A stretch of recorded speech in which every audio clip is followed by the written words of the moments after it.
ನಮಸ್ಕಾರ ಸ್ನೇಹಿತರೆ, 5 minutes English YouTube ಚಾನಲ್ನ 35ನೇ ಕ್ಲಾಸಿಗೆ ಸ್ವಾಗತ. ನಾವು ಇವತ್ತು ಹ್ಯಾಡ್ ಇದನ್ನು ಹೇಗೆ ಬಳಸಬೇಕಂತ ತಿಳ್ಕೊಳ್ಳೋಣ. ನಿಮಗೆ ಹ್ಯಾವನ್ನು ಮತ್ತು ಹ್ಯಾಸನ್ನು ಹೇಗೆ ಬಳಸಬೇಕಂತ ಗೊತ್ತಿದೆ. ಸಬ್ಜೆಕ್ಟ್ ವೈಸ್ ಹ್ಯಾವ್ ಮತ್ತು ಹ್ಯಾಸ್ ಚೇಂಜ್ ಆಗುತ್ತೆ. ಐ ಜೊತೆಗೆ ಹ್ಯಾವ್, ವಿ ಜೊತೆಗೆ ಹ್ಯಾವ್, ಯು ಜೊತೆಗೆ ಹ್ಯಾವ್, ಯು ಜೊತೆಗೆ ಹ್ಯಾವ್, ಹಿ, ಶಿ, ಇಟ್ ಜೊತೆಗೆ ಹ್ಯಾಸನ್ನು ಬಳಸ್ತೀವಿ. ಹಾಗೆ ದೇ ಜೊತೆಗೆ ಹ್ಯಾವನ್ನು ಬಳಸ್ತೀವಿ. ಅಂದರೆ ನಮ್ಮ ಬಳಿ ಏನಿದೆ, ಯಾರ ಹತ್ರ ಆದರೂ ಏನಿದೆ ಅಂತ ತಿಳ್ಕೊಳ್ಳೋಕ್ಕೋಸ್ಕರ ವರ್ತಮಾನ ಕಾಲದಲ್ಲಿ ಹ್ಯಾವನ್ನು ಬಳಸ್ತೀವಿ. ಹಾಗೆ ಏನು ಹೊಂದಿದ್ರು ಅಥವಾ ಏನು ಇತ್ತು, ಅವರ ಬಳಿ ಏನಿತ್ತು, ಯಾರಾದರೂ ಬಳಿ ಏನಿತ್ತು ಅಂತ ತಿಳ್ಕೊಳ್ಳಿಕ್ಕೆ ಹ್ಯಾವಿನ ಭೂತಕಾಲದ ರೂಪ, ಹ್ಯಾವ್ ಮತ್ತು ಹ್ಯಾಸ್ನ ಭೂತಕಾಲದ ರೂಪ ಹ್ಯಾಡನ್ನು ಬಳಸ್ತೀವಿ.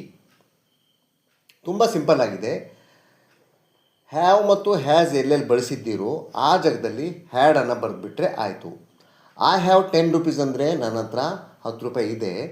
ಐ ಹ್ಯಾಡ್ 10 ರೂಪೀಸ್ ಅಂದರೆ ನನ್ನ ಹತ್ರ 10 ರೂಪಾಯಿ ಇತ್ತು. ಇವಾಗ, ಹಿಂದೆ, ಮೊನ್ನೆ, ಹಿಂದಿನ ವರ್ಷ, ಯಾವಾಗದು ಒಟ್ಟು ಭೂತಕಾಲದಲ್ಲಿ ನನ್ನ ಹತ್ರ ಇತ್ತು ಅಥವಾ ನಮ್ಮ ಹತ್ರ ಇತ್ತು, ಅವನ ಹತ್ರ ಇತ್ತು ಅಂತ ಹೇಳಲಿಕ್ಕೆ ಹ್ಯಾಡನ್ನು ಬಳಸ್ತೀವಿ.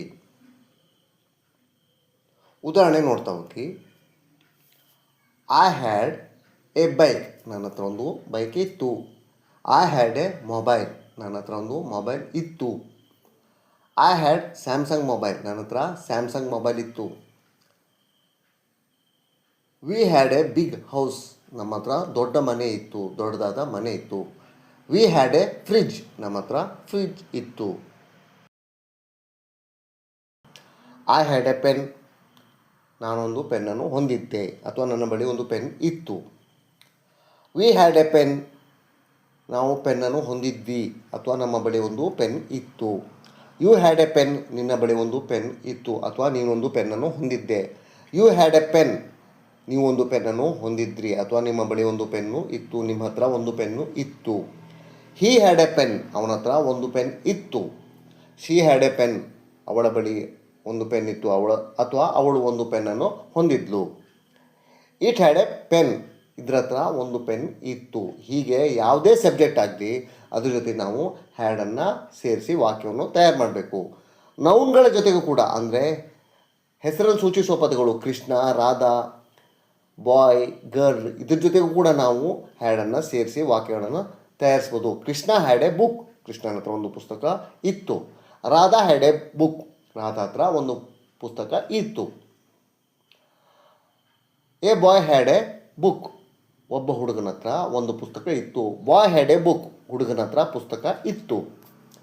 ಗರ್ಲ್ ಹ್ಯಾಡ್ ಎ ಬುಕ್, ಹುಡುಗಿಯ ಹತ್ರ ಪುಸ್ತಕ ಇತ್ತು. ಹೀಗೆ ಹ್ಯಾಡನ್ನು ಎಲ್ಲ ಸಬ್ಜೆಕ್ಟ್ ಜೊತೆಗೆ ಯಾವುದೇ ಚೇಂಜಸ್ ಇಲ್ಲದೆ ಹ್ಯಾಡನ್ನು ಬಳಸಬೇಕು. ಎಲ್ಲಿ ನಾವು ಹ್ಯಾವ್ ಮತ್ತು ಹ್ಯಾಸನ್ನು ಬಳಸಿದ್ವೋ ಅಲ್ಲಿ ನಾವು ಹ್ಯಾಡನ್ನು ಬರೆದ್ಬಿಟ್ರೆ ಅದರದ ಭೂತಕಾಲದ ರೂಪ ತಯಾರು ಆಗುತ್ತೆ. ಕೃಷ್ಣ ಹ್ಯಾಡ್ ಎ ಫ್ಲ್ಯೂಟ್, ಕೃಷ್ಣನ ಹತ್ರ ಒಂದು ಕೊಳಲಿತ್ತು. ರಾಧಾ ಹ್ಯಾಡ್ ಮೈ ಅಡ್ರೆಸ್, ರಾಧಾಳ ಬಳಿ ನನ್ನ ಅಡ್ರೆಸ್ ಇತ್ತು.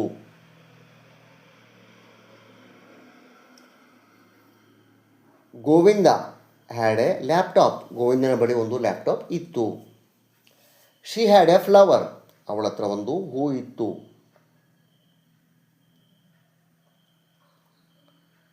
ವಿ ಹ್ಯಾಡ್ 3 ಕ್ರಿಕೆಟ್ ಬ್ಯಾಟ್ಸ್, ನಮ್ಮ ಹತ್ರ 3 ಕ್ರಿಕೆಟ್ ಬ್ಯಾಟ್ಗಳು ಇದ್ವು, ನಮ್ಮ ಬಳಿ 3 ಕ್ರಿಕೆಟ್ ಬ್ಯಾಟ್ ಇದ್ವು.